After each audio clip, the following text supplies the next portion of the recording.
So the summer of Kingstonian lockdown content continues.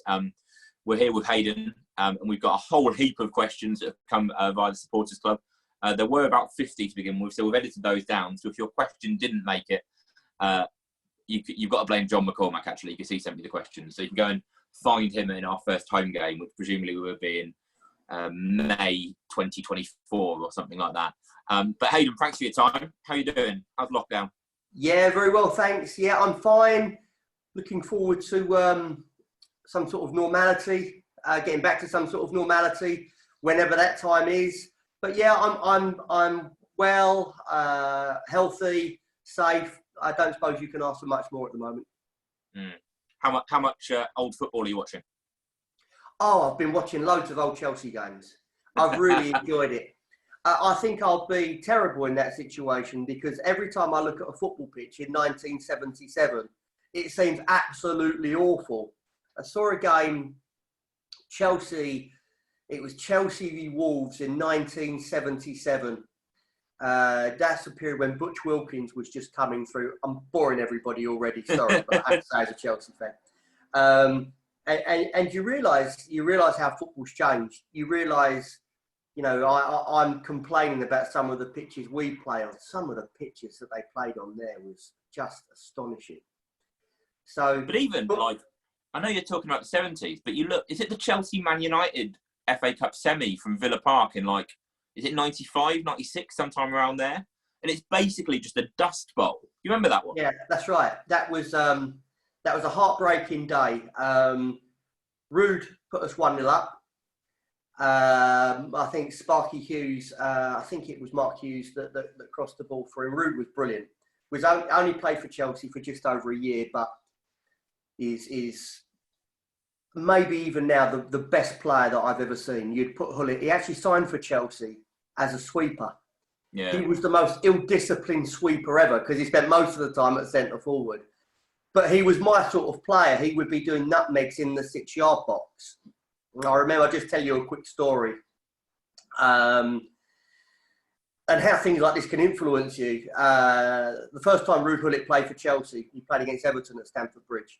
I was at the game, and within 1 minute, a high ball come across, as was often with Everton, because Duncan Ferguson was up front. And Gullit, who was a big man, went up for the ball with Ferguson. Ferguson elbowed him in the nose, won the header. Obviously, it's a free kick. Gullit got up, shook his dreadlocks, saying, wow, this is English football. A minute later, they did the same. It was the two players again. Ferguson went up. Gullit dropped out. Instead of heading the ball, controlled it on his knee, killed it, nutmeg Ferguson, and pinged it 60 yards to Andy Myers. That's my sort of centre-half. There's very few footballing anecdotes that include both Ruud Gullit and Andy Myers. So congratulations on combining those two. That was what I loved about Ruud. What I loved about Ruud and about Glenn Hoddle before him is that Chelsea played some brilliant football under those two coaches and had some terrible players. Really shocking players, some of them, but still they produced an unbelievable football side. And when I look back at Chelsea, I think the period of Gullit, even now, probably now, is my favourite period. I've supported so many bad Chelsea teams and so many indifferent Chelsea teams. To see those players come through under Glenn Hoddle and then Ruud really did start the Chelsea ball rolling. And this will be really educational for a lot of people watching, because they might not know that Chelsea existed before 2004, presumably. Well, they probably do, because Mickey Droy used to play for Chelsea and managed Kingstonian. Yeah, if it's any consolation, I don't think Mickey Droy was terribly successful at Kingstonian, if my memory serves me right. But he was stalwart at Chelsea. He was probably at Chelsea for about 10 years. 6'4", centre-half, big bushy beard. Yeah, everything in a centre-half that I don't like. But listen, what do I know? He made a good career out of one of the biggest clubs in London. So, like I said, we've got loads of questions. We'll start off by talking maybe a bit more about the season that's gone and a bit more of a look ahead to next season, and then we'll move on to some non-kind of immediate football matters. We've got loads of questions around the current squad, what that squad's going to look like for next season, stuff about who is only contracted up until the 30th June and who is already contracted beyond that. Plans about a striker, how essential a kind of 25 goal a season striker is to the team. A question from Tim Wells about what you think the transfer market will look like this summer in the midst of lockdown. Stuff about who we've re-signed, if we signed any new players for next season already, and maybe a question as well around what positions you think we most need to strengthen. I won't go through all of those individually because I think some you might not be able to answer, but I guess with all of that stuff in mind, when you look ahead to next season, how much of the priority is almost just keeping the squad that you were so successful with this time around? That is the priority. That is the single most important thing that we must do. The team has been on a journey together, and a journey that arrived in Kingstonian, obviously didn't start here, but the team significantly improved. I always said that year one was about year two. And so some of the frustrations in year one, especially early on when new players like Louis and Rob and Sean were learning our way, was understandable. Some of the draws which we needed to be victories were understandable. But we definitely created a football philosophy and a DNA that I'm really proud of. Something I knew I would do, something I think when I first met you, I spoke of. These things don't come overnight, but it probably come within 6 weeks. And that team, in my view, become the best footballing team in the league by quite some margin. Can you call it the best team in the league? Well, maybe you do need a 25-goal striker to do that. And so when I look forward to next season and the really productive discussions I've already had with the football club, it's not going to be a summer of change. It's not going to be a summer of a number of new signings coming in. It's going to be a summer where the absolute priority is to retain our players. They want to be here. They're very close-knit. They're very together, as you know. And I think that we add maybe 2 or 3 players into that mix. And then my objectives for year 2 will really be on course. Are there players already who you can say will be here next year because they're contracted beyond the end of the 2019-2020 season? There's only one player that is contracted for next season, and that's Ollie Cook. We completed a deal with Cookie privately, as was the player's wish.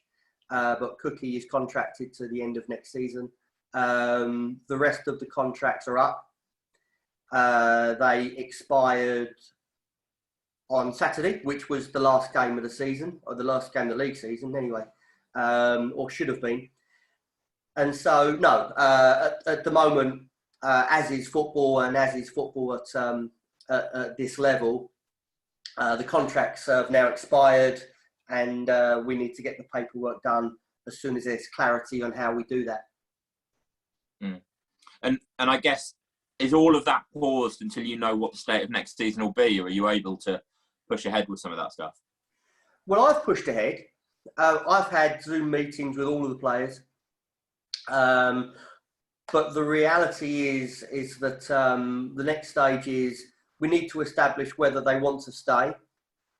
They need to understand whether I think it's in the best interest of their career to stay. And I don't want to deny anybody football. I don't think it's fair for me to say to a player, I really need you, I really want you, and then not to give them some sort of assurance on game time, particularly next season. And so once the lockdown is completed, as quickly as the following week, I would have met all of the players personally to tell them face to face of what my expectations are for next season, and also to speak to them honestly about what's best for them. There won't be a lot of changes, but inevitably in football there will be some. Do you think the market will be any different this summer, bearing in mind all the events that are going on? It's a really difficult one to answer. I think there's a political answer to this, which everybody is following at the moment, where they say the bottom's going to drop out of the market, where they say there's not going to be the money around football that there has been. My feeling is it very much remains to be seen. I think that there's another way of looking at it. And the other way of looking at it is with this pandemic, and when we come out of the pandemic, there will be clubs that suffer. If you look at, for example, clubs that rely on their clubhouse being the local pub, the money that they're going to lose is really a problem. If you look at clubs with big overheads, the money that they've already lost and they're going to lose is no doubt there's going to be a problem.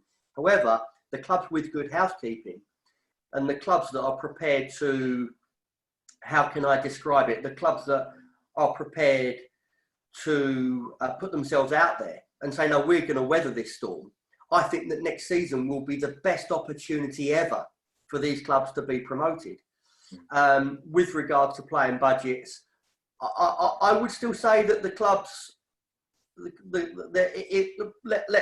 put it like this. If clubs make a decision that they can't afford a number 9, for every club that says, oh, I'm sorry, because of the pandemic, I can't give you that money, believe me, there will be clubs that are saying, well, I can give it to them because we need a 25-goal striker. So I would keep my powder dry on that. Football tends to be on a different planet in situations like this. Yes, players need to understand that there's tough times out there at the moment. But the reality of football is that football forgets.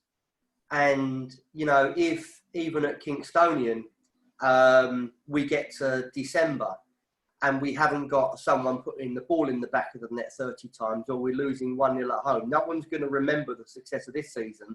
No one's going to remember Macclesfield. No one's going to remember Dartford and Woking. Everybody will just remember that game. And so we have to be ready, and we have to make sure that we continue to move forward and strive to achieve our aspirations. You've mentioned a couple of times there the importance of a 25-goal-a-season striker. There's a specific question here from Ian Butler about the guy who ended last season in possession of the number 9, Sir Eddie Desane, about whether maybe his best position is more of a creative one, maybe out wide or behind a striker rather than the kind of out-and-out centre-forward. What do you make of that? I understand the question, and I want to be clear and say that Eddie is a player that I've already told is part of our plans next season. He's a player that I like, a little bit of a slow burner, but amazing potential and the natural attributes to play our way. If you ask Eddie where he wants to play, he will say as the 9. If you ask Eddie if he wants to play down the sides, if he wants to play a little bit deeper, then he will say he can do that, but he very much sees himself as a centre forward. I have to say that I agree. And I think if you look back at Eddie, when he first started, he did exceptionally well. And even that his stats weren't great, his performances were pretty good. But I think, you know, Eddie's someone that is used to scoring goals. Previously, his previous season, I think in Malden Tiptree scored 37 goals. So when the centre forward's not putting the ball in the back of the net regularly, it does affect his confidence. And I think Eddie's confidence was knocked a little bit towards the end. But he's not someone I'm concerned with. He's someone that I really believe in, and a player that will be an important part of our future next season. Okay. You mentioned when you were talking before about kind of clubs almost giving it a bit more of a go next season. There's a question here from Paul Foley about whether you've already got in mind who you think the title favourites might be next year. Yeah, it's a good question. I think sometimes in football, in our level of football, that's more difficult to second guess as opposed to top level football. If you speak of top level football, you know that next season Liverpool will be there and Manchester City will be there predominantly, and you'll see the likes of Chelsea and Manchester United and Tottenham trying to close the gap. This level of football is a little bit different because it is the unknown, in so much as, like Kingstonian, just about every club in our level, the contracts would have run out last Saturday. So contracts or non-contracted players theoretically are free agents, and they have the ability to move, albeit not at the moment because Boris won't let them. So it's a little bit difficult to second guess it. But if I was to second guess it, I would say that Worthing will be up there again. Really like the work that Adam did. I would suggest that Hornchurch will again invest. I don't know. I'm guessing, but they're an experienced team that would have pushed Worthing, I think. And then you look at the others. I like Cray, Carshalton were a good side. I think, like everybody else, it will depend on their ability to keep their team together and improve, I guess. But I would certainly say that Worthing will be up there. I would certainly say that Hornchurch would be up there. And I like to think that we'll be in that category next season ourselves. And you've got to think that if ever a team has got an incentive to win the league, it's going to be Worthing after kind of the season being deemed null and void when they're top of the league. Yeah, really tough for Adam. Really tough for Adam. 2 years ago, he lost on the last day of the season to me, actually, to get into the playoffs, and he was heartbroken that day. It was either Merstham or Worthing that got into the playoffs that year, and we played Worthing at Worthing on the last day of the season and had to win. Thankfully, we did 4-2. This season, he's built on last season. I think his team is more experienced than last season. Went on a fantastic run, and I think we're deservedly top of the league. That's going to be really tough for them, but I would expect them to bounce back, and for the disappointment, I'm sure they'll come back stronger. Mm. One more question about players.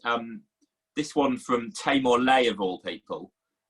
His first question is, will you come on my podcast? Oh, no, sorry, he crossed that one out. His main question was about Sam Oganteo. We saw a little bit of towards the end of last season, and then there were newspaper reports that he was linked to a lot of these big clubs and that there were Man City scouts at a K's game. What can you tell us about him, and how good do you think he is, and how realistic some of those links to those big clubs are? Well, first of all, I really liked Tamar's podcast. I actually listened to that last night with Chris Kelly, which was fascinating, looking at the history of the club and Chris speaking so openly. So I've really enjoyed listening to those. And no, he hasn't invited me on, but that's all right. He'll hopefully invite me on when we win some trophies. With regard to Sam is a player that is generating a lot of interest. I've spoken to various people about him, spoken to various agents about him, and the truth is that 3 Premier League clubs have shown interest in him. Leicester City showed interest. A friend of mine is the London-based scout for Leicester. Manchester City have shown interest in him, and he was training at Watford when all of this started. So again, Sam's got fantastic attitude. He's got the natural attributes to do well. For such a young man, he's physically strong. He's very good feet, quick. And I think this kid's got a chance. The next stage for Sam remains to be seen.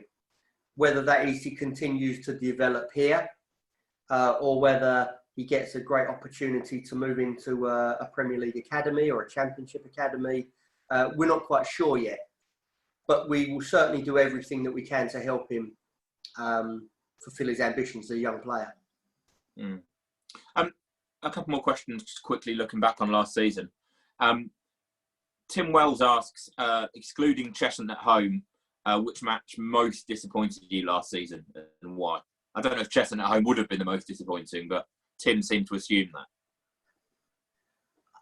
How's Tim got 2 questions in already, and we've got a list of 50. He's done well there, isn't he? About 50%. About 50% of the questions are Tim Wells. Oh, from Tim. No, Tim. First of all, I hope Tim's really well, looking after himself, as I do with all the Kingstonian fans. Actually, the Cheshunt game wasn't the most disappointing. The most disappointing games for me last season was Hornchurch early, because we had a solid start. V Cray, we should have won. We then played Margate. No, then we played Wingate, didn't we? And we drew 1-1. That was 2 points dropped in my view. We then should have beaten Margate. Jerry gave a penalty away with 15 minutes to go. And then we went to Hornchurch. Now, we knew Hornchurch would be good, but we fell short that day, and I was really angry with it, and I was hugely disappointed with it. And we needed to go away and understand that there was maybe more work to be done than what I thought. That was the realisation that day, and that was proven again only 2 or 3 days later, if you recall, when we played Bishop Stortford. Mm. So that I would say was the biggest disappointment. Sorry, that was the question. What was the biggest disappointment? Was realising I thought we would be further down the line earlier. But in credit to the players, after the Bishop Stortford game, I don't think we lost for months. And I was going to ask you about one game in particular, because there was another loss soon after that away at Worthing, which I think is that's the angriest I've ever seen you after a game. And then actually it was only 2 days after that we went to win at Haringey, which, was the win that almost really seemed to set us on our way. So yeah, how did that disappointment at Worthing turn so quickly into what we saw at Haringey and then onwards? Well, first of all, there was a difference between Worthing and Hornchurch, and I'll tell you what that was. When we played Hornchurch, the only consideration that I had in that game, and I didn't mention it afterwards, because if you mention these things when you're interviewed by you guys after, it can seem like a really pathetic excuse and sour grapes. But the fact is that Hornchurch didn't cut the grass deliberately because we were travelling. They knew what was going to happen. They said the council didn't cut the grass. Look, come on, I'm not an idiot. They know, everybody knows the way my teams play, and the grass was around your ankles. Now, if you remember, it was a really hot, sticky day, which made it really difficult to pass the ball. Fair enough, Hornchurch won, and they deserved to win. They were better than us that day. But I left knowing that they deserved to beat us. We needed work to do, but we were a little bit set back by the fact that they decided not to cut the grass. We went to Worthing. It's a different story. Well, you can't moan that Worthing didn't cut the grass. Absolutely, and that's my point. Worthing is a place where I normally do well, where my teams normally do well. It's a pitch that really suits us. And I didn't think Worthing were great that day. For the compliments that I've given Adam and his team earlier, that day Worthing weren't great, but that day, nor were we. And we missed a few chances. I remember a chance falling to Reese Hall. We were 2-1 down, I think. And Reese has the amazing technique this player has. It was on the half volley, I think, by the penalty spot. I've seen these guys score these goals so many times, and it went blasting over the bar. We ended up losing the game. And then there was some very important conversations between me and the players after that, not only in the dressing room, because I was furious, as you say, but the following day, because we were going to Harrow on the Monday, where I made everybody clear that last season was last season, and I didn't care about last season and what the group have achieved. We were in a new club. It was a club where I expected to succeed, and the performances that day weren't acceptable. So be prepared that I need to see an immediate improvement. And we went to Haringey and we saw that, didn't we? Jerry scored a really good goal. The team passed the ball very well that day, probably the best we've passed the ball to date that season. And in football, you get pivotal moments, and I don't think we really look back after that. It was a period where the team improved, and slowly players like Louis and players like Sean and players like Rob that were acclimatising to the way that we played as we were, they were becoming more understanding of the ideas and the methodology of the team. And very quickly, we saw things falling into place. Yeah, I think when we chatted before, we talked a lot about how important the away win at Weston was. And there was only a week between that Haringey game and that Weston game, or 10 days between, what we saw at Worthing and Weston, which, yeah, I think it's a turnaround. I'm not sure any of us were expecting that quickly. There's another question here from Butler asking who would have won your Player of the Season award for last season. But I believe we're handing out that silverware at the start of next season. So is that one you want to keep under wraps? Yeah, I think I should do. Otherwise, I'll have my knuckles wrapped. What I can say is I was in the privileged position where I would sit down when I thought about it, and I had chosen that player. And you could easily give it to half a dozen, is the truth. And even I've got the votes for the Players' Player of the Year, and there was only 3. The players did it on a first, second, and third basis, and there was only 3 votes between the top 6 players, wow, which really showed it was a collective in what the players were achieving. When I vote for these, or when I decide on the player that I think should win these things, I look at all sorts of things. I look at their work on the pitch. I look at their work off the pitch. I see how they've developed. I see how they react in difficult moments. I see what they bring to the dressing room. And I see if I've asked them to do something specifically and something different, how they've adapted to a different idea. So in a group of players that were very worthy winners potentially, there was, for me, one outstanding player that thoroughly deserved the award. Who that is, we'll have to wait and see. Tickets are £10 on the first day of the season at the end of the I think now you've described what kind of things you look for when you vote for. That's enough clues for people to go away and speculate over. It's like an episode of Through the Keyhole, this. Who do you think it is then? Well, I won't say on camera because I reckon I'm 90% confident who you're going to give it to, and so I don't want to spoil the surprise. Well, okay. I'll tell me off camera. I'll tell you off camera. But yeah, I think I would say the fans I've spoken to who have done their votes for Player of the Season, and again that was done top 3. Probably in the people I've spoken to, I've probably seen 8 or 9 different names there that have made a vote that have got a vote into that top 3. It was certainly one of the harder votes that I can remember us doing, and nice not to have a season where and not to say he didn't get one of my top 3 votes. I think he did, but I think there were a lot of seasons where you just put Rob Tolfrey down because there was no one else who would come close, and I think I put him in my top 3 to be honest. I thought he was great, but it was nice to have a bit more competition. I'd just like to say to that, I just to mention Rob, I thought he did really well. I think that what this season did is it truly showed what an outstanding goalkeeper he is. When I arrived at the club, actually, the day I was appointed as the manager of the club, my first phone call was from Rob Tolfrey asking to meet me. We met the next day. He spoke really openly of Kingstonian.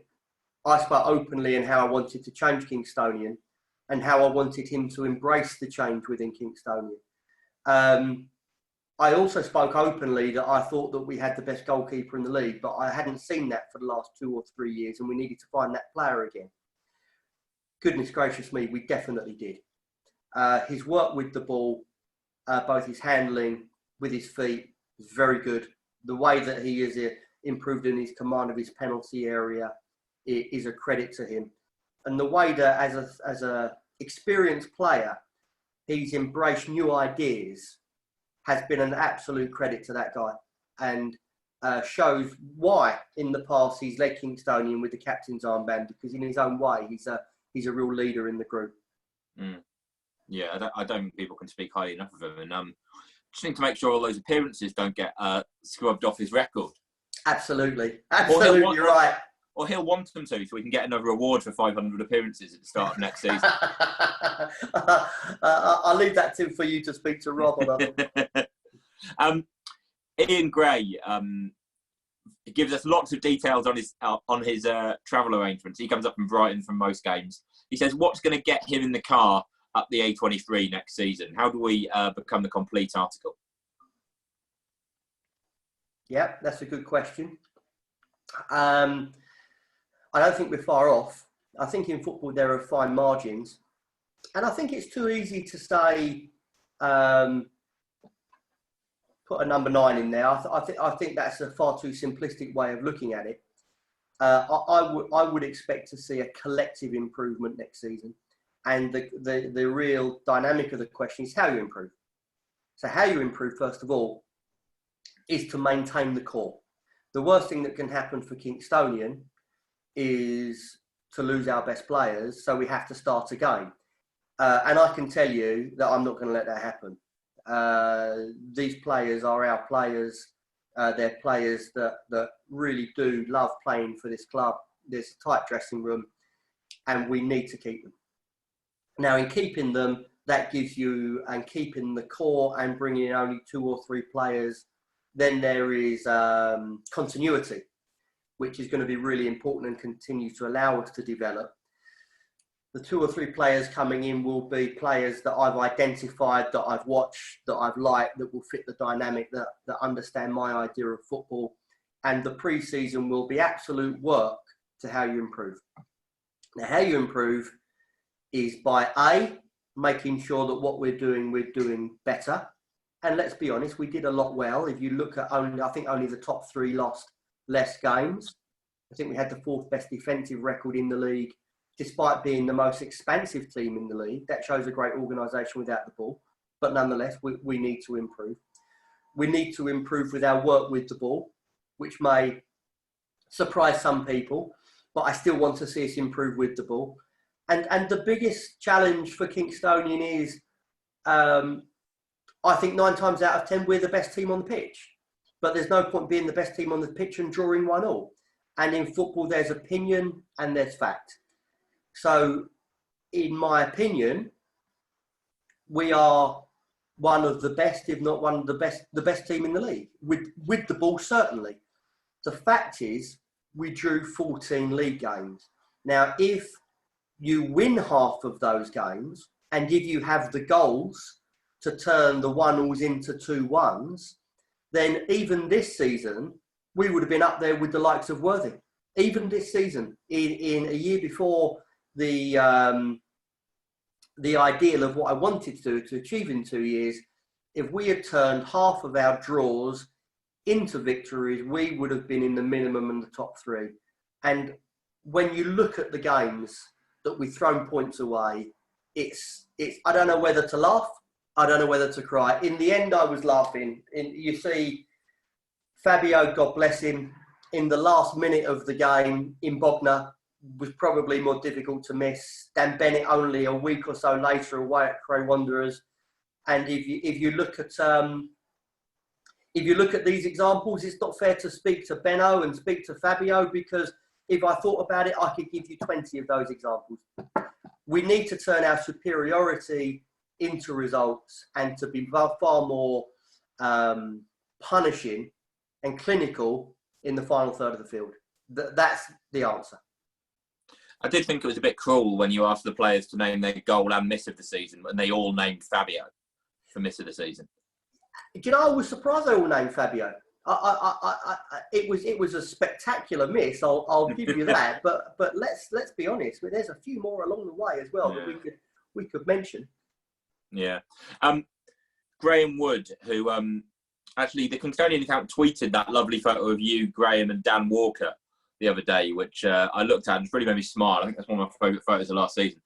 Graham Wood, he asks, what's your favourite away ground in the league to go and play at? Well, that's a difficult question. My favourite away ground. Well, as I said, I like going to Worthing until this season, and then promptly went off it. But I like the people at Worthing.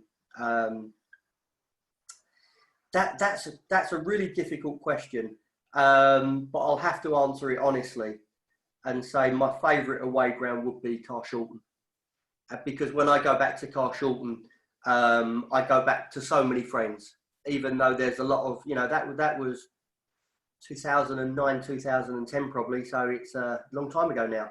But I always feel quite humbled by the way everybody remembers my time there and what we achieved there, and the supporters are so warm and friendly to you. So I always enjoy going back to your old clubs, particularly when you've got a lot of good memories there. And so I always enjoy going back to Colston Avenue and seeing my friends. And thankfully, since I've left Carshalton, they've never beaten me. So we've got a pretty good record there as well, which hopefully we can continue this season. Yeah, we had a comment from Peter West about the game we had this season at Colston Avenue, about the 2-2 there, and how he said it was potentially the best Isthmian League game he's ever seen. Obviously, it would have been a bit nice if we hadn't thrown away a 2-0 lead. Absolutely right. It's really nice of Peter to say. Actually, Peter has written to me as well, and over the next day or so, I definitely will take the time to write back to him, as I would do any supporters. Yeah, so many people have said to me that they've enjoyed the season, they've enjoyed the games. Peter in his email said he's enjoyed the season more this season than he has done in the last 20 years for moments like that, which is so nice. You know, I appreciate that so much. It means so much. It means the work and the effort that I put in and the players and staff put in makes it so worthwhile that people are genuinely appreciating your work. That game was a brilliant game of football. We were 2-0 up. I don't know if you recall, but Louis, if we're talking about missed chances, at 1-0, tried to walk the ball in, missed them about 2 yards. So there's another one to add to the list. Albeit did score a great goal as well, the big man. 2-0 up. And this is one of my theories of this season. And I'm going to be careful what I say because it sounds disrespectful and I don't mean it to be. We went into cruise control because it was almost too easy. And I think a lot of games this season, we found a level. I can speak of Potter's Bar, I can speak to Bishop's Stortford away, where it's almost become too easy. The danger of that is, if you look back at all those games, I think all those games were 2-0. You get one goal and the pendulum swings. Carshalton scored. Danny Dudley scored for Carshalton in a speculative shot on a zippy surface. And suddenly a game that we're in complete control of, suddenly they get their second wind, the pendulum has swung in their favour, and they went and equalised. So that's got to be the difference between next season and last season. I come away from the game being interviewed by yourself on a bus, if you remember, to which you ironically said, this is what we should have parked when we were 2-0 up. Quite right too. But next season, this is the difference. Next season, and this is a lot of the work that we'll be doing in the summer, when you get into that situation, you have to make sure that the job just gets done. And on too many occasions this season, we've been the better team and haven't won. That's where we have to be more clinical and more understanding of the tactical requirements to make sure that even if you have to weather the storm with the last 15 minutes, you do what you have to do to win the football match. Speaking of parking the bus, another question from Graham. He asks what your first Chelsea 11 would be. Best team ever. I think he means current team. Oh, if I was picking the Chelsea team now. Well, you can do both, to be honest. I think my team would be Kepa in goal, who I think has been made a little bit of a scapegoat, Kepa. But I was really pleased when he came back so strong. Young goalkeeper in a new country. I think he'll get better and better. Can I ask what you'd have done in the Carabao final last year if one of your players refused to come off? Oh, he would have come off. Believe me, that game would not have restarted without him walking off the pitch. There's no way that would have happened. That game would not have restarted with him on the football pitch. I absolutely guarantee you. So Kepa will be in goal. The back four would be Reece James. In fact, I think what I would do with Chelsea is something different. I think Chelsea's team is pretty well set up for the Antonio Conte system. So let's try and very quickly off the top of my head pick a 3-4-3. So I'll say the back three, I will pick Rudiger, Tomori and Azpilicueta as the right side of the three. Aspilicueta as the captain. I think Tomori is a really exceptional young player, very difficult to play against. And Rudiger is an experienced defender. You've got the wing backs in Reece James, who I think is the best player at Chelsea. I rate him that highly. I think he's going to be the best right back in the country, if he's not already, even above Alexander-Arnold. The left back, I think you put Marcus Alonso. He's not so good at left back, but as a left wing back, I think he's very good. In the middle of the pitch, I would put N'Golo Kante in N'Golo Kante's position, which Sarri was lambasted for not doing, but Frank seems to have got away with. But I'd definitely put Kante in Kante's position. Alongside N'Golo Kante, I would do something different and put Ruben Loftus-Cheek next to him, because I think he's got the natural attributes to develop into a really top footballer. And not Kovacic, because a lot of Chelsea fans say Kovacic has been Chelsea's best player this season. Kovacic is really good, but I think that if you play with a 4, you've got to be better without the ball. And if you have the likes of Kante in his position, that's going to help. But I think if you play 4-2-3-1, definitely Mateo Kovacic plays. If you play with one player less, I think there has to be a bigger responsibility without the ball and a more physical presence, which I think Ruben Loftus-Cheek would bring. So it would be Cheek, Kante, Loftus-Cheek, Kante, Reece James and Alonso. Love Tammy Abrahams. Absolutely love this kid. You know, I've watched Chelsea waste millions and millions and millions of pounds on strikers that haven't scored goals. This is a kid from the academy that's come in and done really well. So I would definitely have a lot of faith in Tammy Abrahams. Willian I love. I think it's going to be a crying shame that he's going to leave Stamford Bridge, one of my favourite players.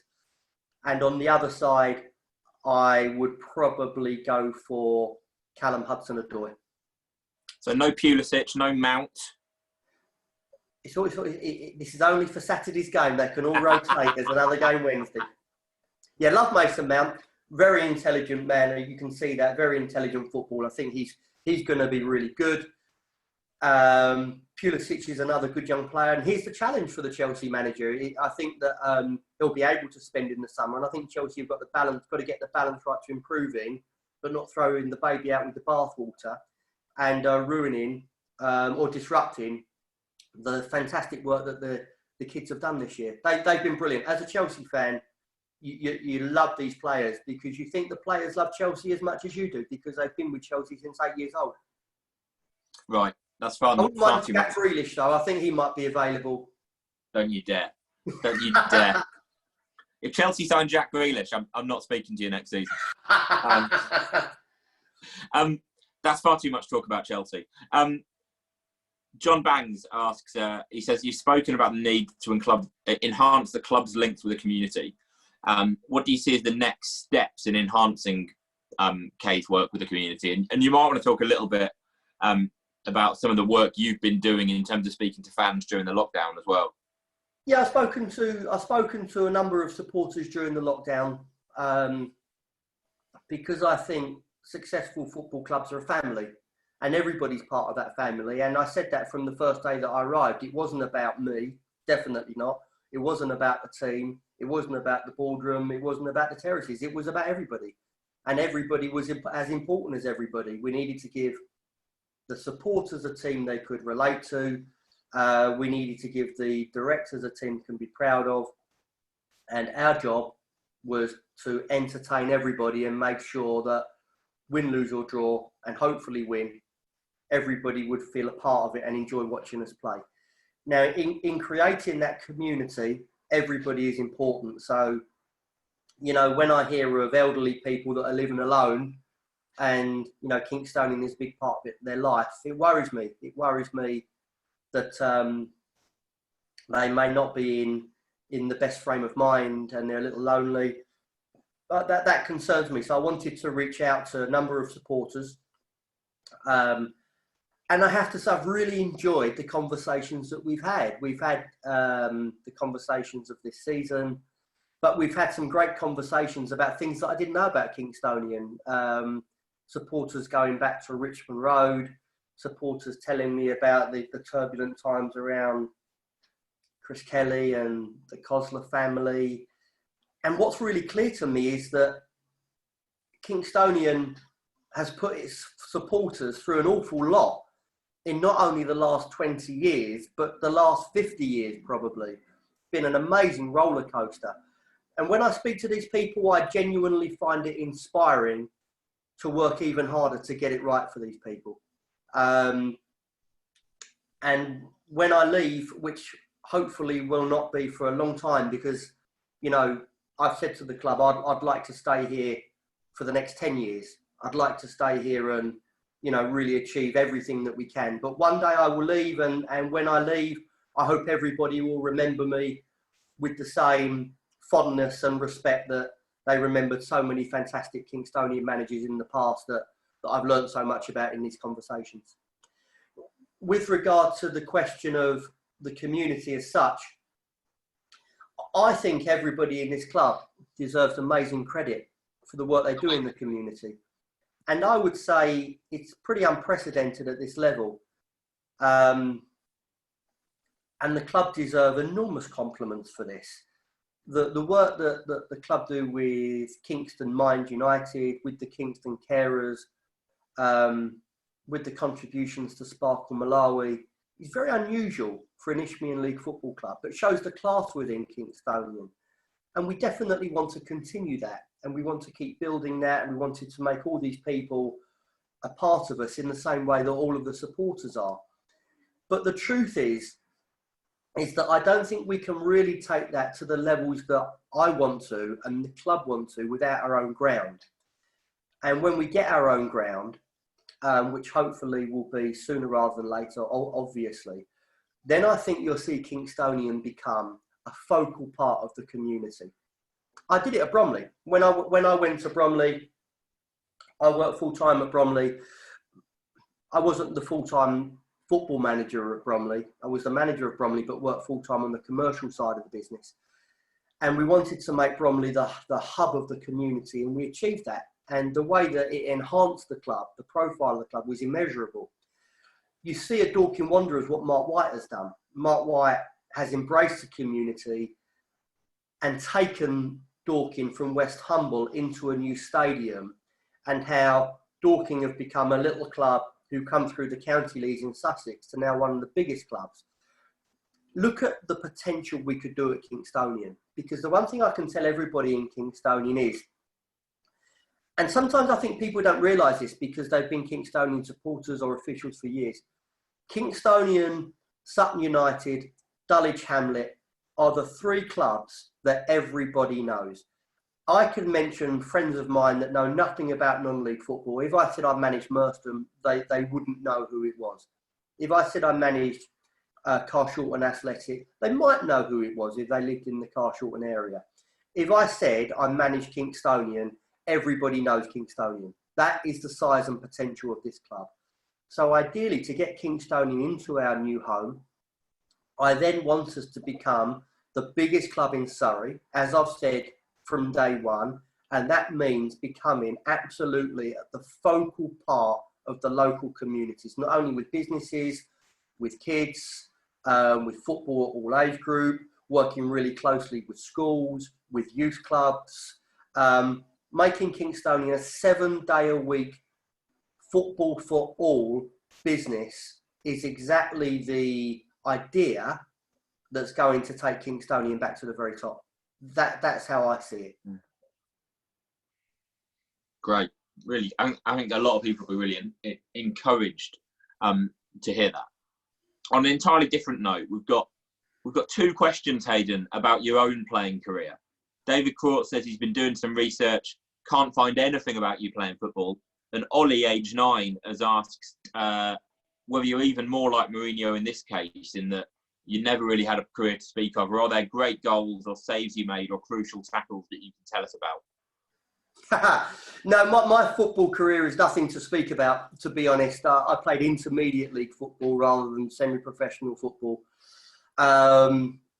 Was the worst trainer ever. Had an okay left foot and a terrible right foot.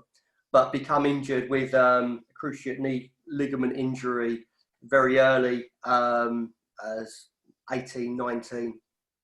At that stage, it was serious. It took me pretty much a year to come back, and I went down the park and kicked a football with my mates, and it duly went again.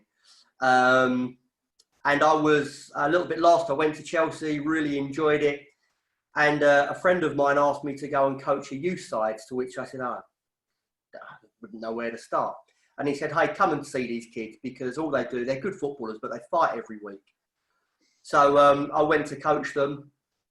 Wallington Youth, they were called, in the Tandridge League, and I took over coaching them at 21, and from then really enjoyed it.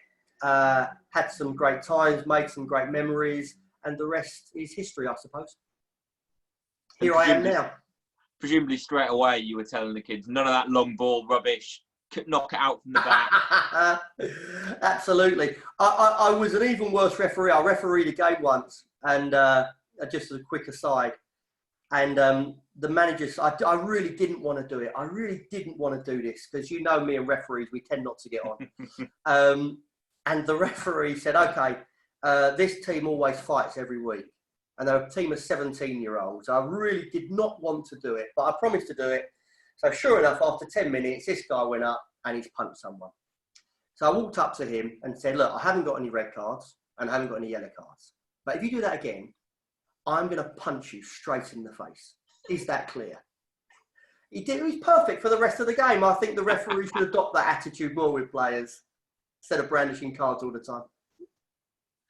The only time I ever refereed a game was also, I didn't have any equipment. My Saturday league team, the ref didn't show up, and obviously I'd been named on the bench, so I said I'd ref. And we didn't have any equipment, so we sent the manager around the corner to a newsagent to see if he could buy a whistle. And he came back and he was holding a Thomas the Tank Engine magazine. There were no whistles in the shop, but that That's issue... rhyming slang, is it? No. That issue of the Thomas the Tank Engine magazine came with a train whistle. So I refereed the game with this little Thomas the Tank Engine whistle that made like a little... Fantastic. Fantastic. 90 minutes running around blowing into the face of Thomas the Tank Engine. Very demeaning. The final three questions are all a bit about your kind of coaching philosophy, as it were. I think they all mention the word philosophy, from Claire Goddard, Chrissy Twig-Stewart and Catherine Cassin. So a bit about your philosophy for the players, what you're encouraging to do during lockdown, a bit about whether lockdown has given you more chance to maybe watch some different football and tweaks to your own philosophy, though you strike me as a man who is very clear about what you believe is right anyway, so I don't know if that had happened. And then a question about whether when you meet a new player or go into a new club, how much you're asking players about what they've liked or disliked from managers they've worked with in the past, and how you take some of those ideas on board. Okay. Well, I think there's a few questions rolled into one. Then we'll have to start one at a time. Let's start one at a time. I think the lockdown was one of the first things you mentioned. Yeah. So what are you encouraging players to do during lockdown? Yeah. Well, obviously we're in communication with the players, but modern day players are a little bit different. You know, if you go back 20 years, all the players in pre-season would just take up drinking for a living and would come back really overweight, and you'd spend pre-season trying to get them fit. They're not like that now. They maintain a level of fitness throughout, and the players have maintained a level of fitness throughout to different degrees. You know, Fabio will go and do a London marathon every other day. A lot of the players are coaches anyway, but the players are looking after themselves. They have the discipline to look after themselves, and they want to look after themselves. So obviously we can't do anything with them technically. It's just about making sure that physically they're not going to lose too much fitness. But I've got to tell you, knowing the lads as I do, I don't think it's a concern. Certainly Kenny Beanie will be really fit, because the gymnasium that he told you he was building, he's nearly finished already. And so he must have been working 24/7, that's for sure. With regard to philosophies, no, the philosophies don't change. Yeah, of course. I think in football, you always have to improve. I think if, as a coach, as a player, as a team, as a club, if you stand still, you go backwards. So you always have to improve. And it's a little bit of what I was alluding to before, of how what we must master is how to work the ball to control games, how to work the ball to take advantage of different situations. For example, when teams like East Thurrock played against us and played at home, when we were at home, against a very low block, how you break that down, how you get yourself into winning positions, and then how you manage the winning positions. That's going to be a big part of our work, and how we look to improve, and how the coaching is not only about. Everybody thinks of me, Hayden is happy if we pass the ball. It's not true. That's my strength as a coach. If you say to me, play in a different way, I could do it. I wouldn't want to do it, but it certainly isn't my strength. My strength as a coach is producing the teams that are very much possession based.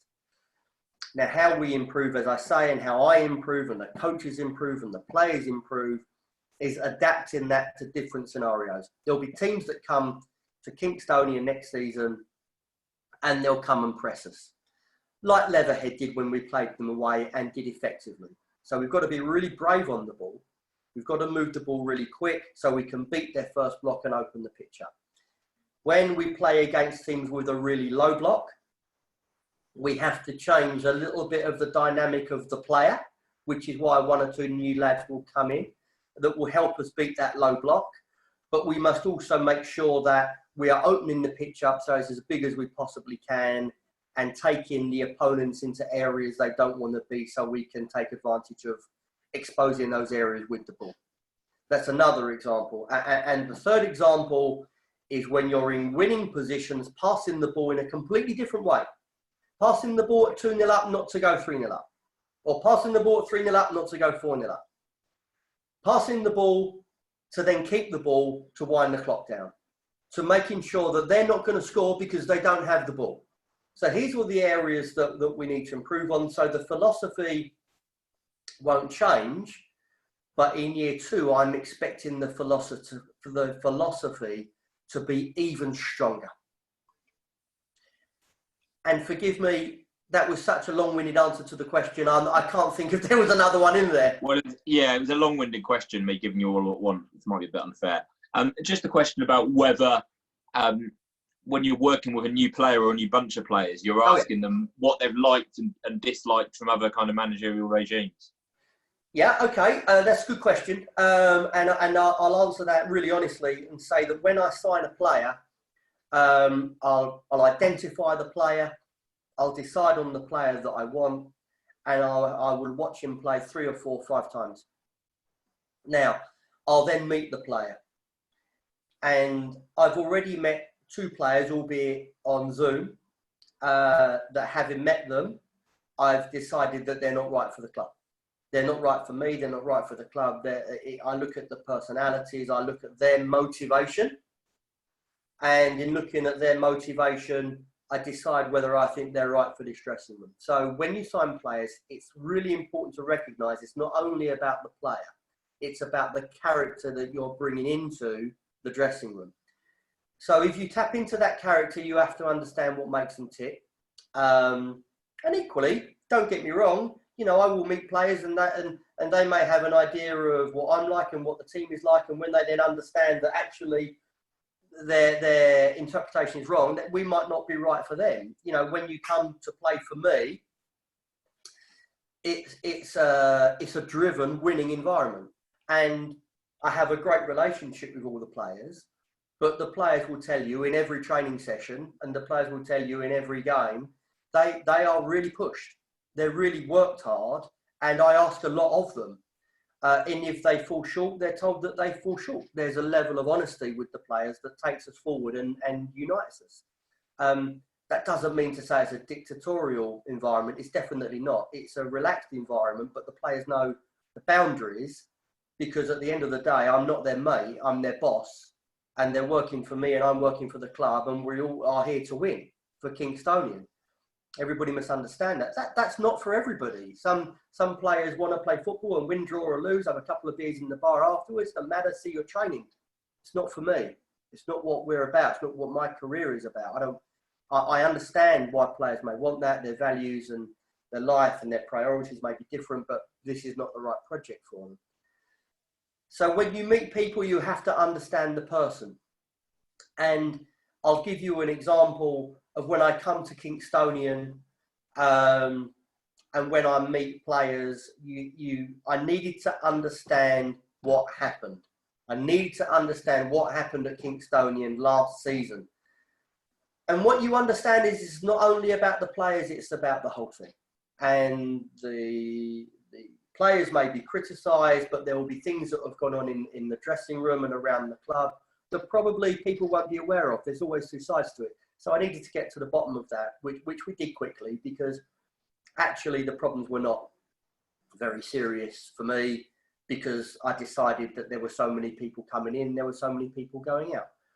But when people come to play for me, they either have to share my idea of football, or if I see a potential in them, they have to understand that everything that they've been told before I think is wrong.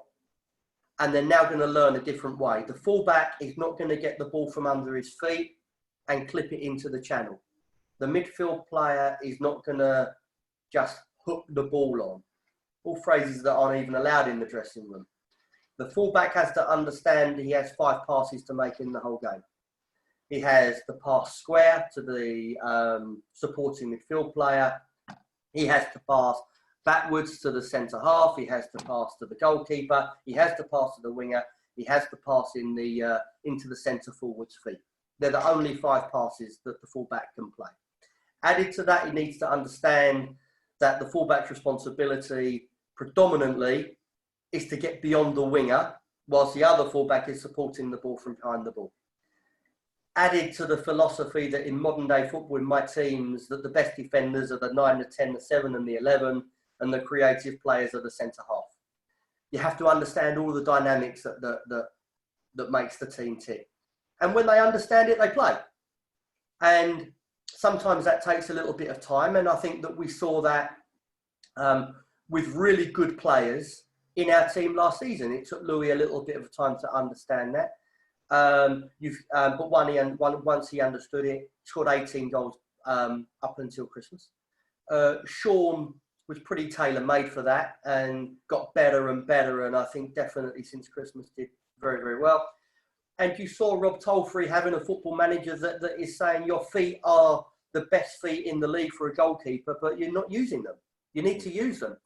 When we have the ball, you are a player. So when we have the ball, you come up with a solution of how to beat the first block. And an idea is that we tend to coax teams into committing too many players to one side of the pitch to stop us play. And you have seen so many times the ball is then recycled to Rob Tolfrey, to him to ping it out to Fabio, and then we're out and the fullback gets out. It's a different idea of football, but it's my idea of football, and I think the way the players have embraced it has been a credit this season. Really interesting. Yeah, really interesting. There were a few comments that came in from fans as well that the Supporters Club just wanted to share as well. Tim Wells says that you've vigorously woken up the Kingstonian sleeping giant. Ian Gray says no stop till the Conference South. Butler says that you and this season has restored some of the love for Kays that he lost during the era of, and then he names a former manager, which maybe I won't name, but people might be able to guess. And then a number of comments from Peter West, one of which we shared earlier, and I know he shared with you as well. Hayden, you said earlier that it's almost a year to the day since you joined Kays, or at least started having discussions with the directors. How do you look back on that first year? Personally, I've loved it. I've absolutely loved it. I come out of an environment in Merstham, which I thoroughly enjoyed, but it was the right time for me to leave that environment and set myself different challenges. And the challenge in the first year, I've absolutely adored it. And I think probably you say that I've brought the best out of Kingstonian. I say Kingstonian have brought the best out of me, because the potential of Kingstonian excites me. I love the supporters. As I've said to you before, there's friends of mine and football managers that said to me, don't take that job. Those supporters are toxic. Nothing could be further from the truth. I tell you what the supporters of Kingstonian are. They're honest. They want to win, and they demand the team gives everything and plays the right way, and absolutely right, because that's why we're like-minded. Quite frankly, so do I. There's a common goal there. The supporters have been brilliant. The club has been brilliant. This is a challenge that is ongoing, and I thank everybody for their kind words. I really appreciate it. But in my eyes, Kingstonian is waking up, has woken up. When I bring silverware to the table, then we'll be waking up. And albeit, I must tell you, I have constant communication with the board, who are brilliantly supportive and see the bigger picture and recognise my long-term goals and their long-term goals. They're not putting any pressure on me at all. They want us to do well. They have aspirations to do well. But I'm the only one saying we need to go up next year. They want to go up. Don't confuse this message. They really want it, but they understand it's a work in progress, and everybody's proud of what we've achieved. I want to bring trophies to Kingstonian. I want to take Kingstonian to the National South, and then I want to take Kingstonian to the National League. That is when the job will be done. Well, that's something to look forward to. Hayden, thanks for your time. I'm sure we'll speak again this summer, but as for everyone else and everyone watching, stay safe, look after yourself, and come on, UK. Thank you, everybody.